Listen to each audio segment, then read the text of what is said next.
Hello, curious student. What if I told you the plant leaves that you see right in front of you are actually generated using points which are generated from a matrix multiplication? The same matrix multiplication which we were taught in high schools and colleges. And we thought that what might be the practical applications of this matrix multiplication is right in front of you and is being used to create the leaves which we see in our day-to-day nature or day-to-day trees around us. So this is what we are going to understand today. So this generated plant that you see is actually called as Barnsley Fern, and this was named after British mathematician Michael Barnsley, who came up with the formula to generate this fern pattern. And basically what we do is we take a matrix like this where we have four variables here, x, y here and ef here, and we create four equations from that matrix by substituting some special values. The first values for this ABCDF and values are like this, and these are for generating the stem of the Barnsley fund. So the stem that you see, it is generated using one equation. The smaller leaflets that you see is generated using the second equation, where we substitute the values of the variables here and we create the second equation. The third equation is for largest left hand leaflet, and the fourth equation is for largest right hand leaflet, which you see here. So these are the special values which were invented by Michael Barnsley, and using these four equations were generated.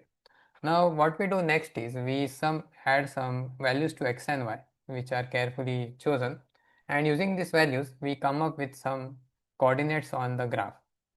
And using that coordinates of the graph, if we go on plotting the points using these four equations, then this kind of plant is getting generated.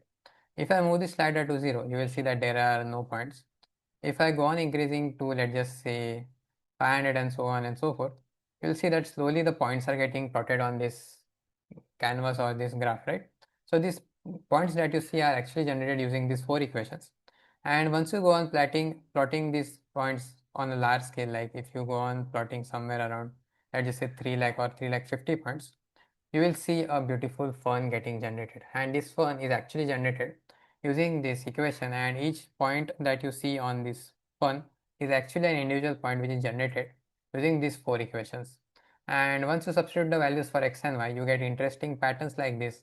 And by varying those patterns, you can also like change the direction, the leaf patterns and other stuff. And this is the basic of what Barnsley's fern is. Now, let me just go into an Google Colab notebook and show you how these points are getting plotted. So we have a Python code here, and in this Python code, we have taken the second equation, which is f2, and these values that you see are the actual values that are present in the f2 equation. And let's just say we take some points which are to be plotted on the graph. And as you can see, these are the points that are getting plotted. Now, there is no line in the actual point that you see here. These are the actual points. But this is how the points progression goes by for the second equation. Then similarly, if I take the third equation, which is the third equation here, and these values, and if I go on plotting the values from, let's just say, 0 to some random number, and then I go on plot the graph, then these are the points that are getting plotted onto the graph itself. Now successively, as we go on marking these points on the chart, we get those points, and a cluster of these points actually creates this Barnsley font. Now, how did I created this website or this slider? So for that, I used Google Gemini and added a simple prompt which is programmatically generate Barnsley fun with a slider to increase the plotted point such that slider starts from 0 value. That's it. That was a simple prompt which I added in Google Gemini, and it came up with the code entirely by itself. And if you see into the code, you will see that the equation points are mapped here. So these are the points which are present, or the special variable values which are present in the four equations. And we have a draw point function which is actually plotting the point on the graph. And we have a draw function in which all the four functions are passed, and using those transformations we are generating the x and y values to be used to plot the point on the graph, and based on those points our Barnsley fun is getting generated. So this is what the actual output is. So if you thought in your, like, just say high school or colleges that where will I use matrix multiplication actually in practical life, then you will be surprised to see that it is actually useful to understand how the leaf patterns could be simulated or could be understood using mathematics or the very basis of the nature of growing of different leaves and other stuff could actually be generated or could be learnt using mathematics. And that is the very core of this interesting graph that you see. And this is an interesting example which could be used by, let's just say, teachers who are now going to teach matrix multiplication to their students, right? So whenever we come across someone who is like teaching matrices to students, so what they can do is they can simply go to Google Gemini. They don't even have to focus on the actual code. They just have to add this prompt and generate this interesting plot, let's just say. Show that to students just in the very beginning or before they teach matrices to the students.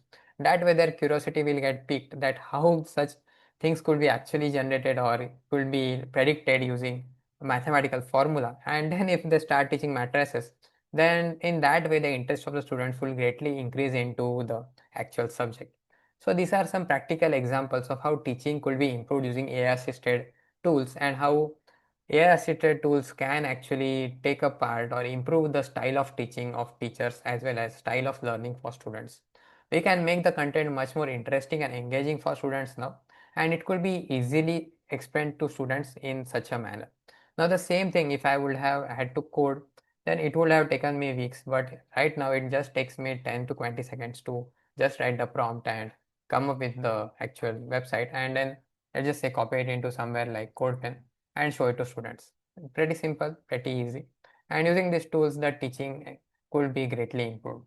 So that was the core emphasis of today's video, that is to how to improve or make the improve engaging and fun students using such interesting examples.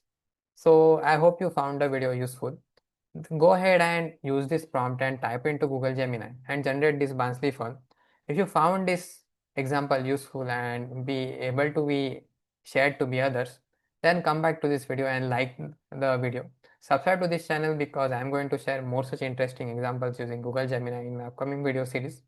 And we are going to go through more such content on, let's just say, day-to-day or weekly basis. So for that, you just have to subscribe and learn from me. That's the only requirement that you have. So I hope you found this interesting presentation on Barnsley Fern, which is a mathematical marvel in itself, and hope you understood the gist of it. I first came across this equation from an Instagram reel, and then I tried that, okay, if someone is able to generate it, why not generate it from my end as well, and then explain it to you all so that your interesting and curiosity would get picked or get increased into mathematics or programming itself. And that was the overall agenda of this video. Hope you found this video useful, and that's it from my end for today. Thank you and a nice day ahead. Goodbye. Like, comment, and subscribe for more such content.